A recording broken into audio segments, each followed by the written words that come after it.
Wale watu rais wangepata shida ni hii akina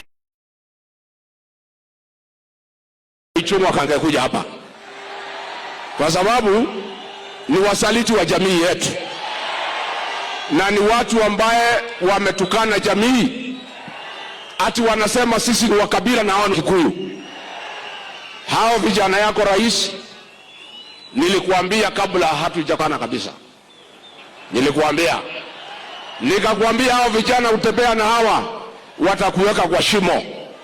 Hawa akina Ichung'wa nilikuambia wataweka kwa shimo. Mimi nilikushauri rais, nikakwambia hawa watu ya mlima hawapendi usaliti.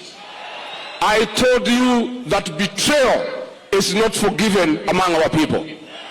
You chose to listen to Kimani Ichung'wa. Sasa hii jamii imekukataa, na nilikuwa nimekuambia. Sasa huyu Ichung'wa alikuambia atirigijia atasaulika baada ya wiki mbili. Sasa ni miaka ngapi?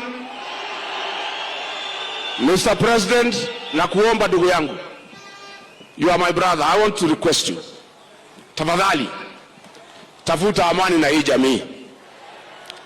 Create peace with this community. Tafuta urafiki na hii jamii. Usisikize hii watoto wanakuweka kwa shimo.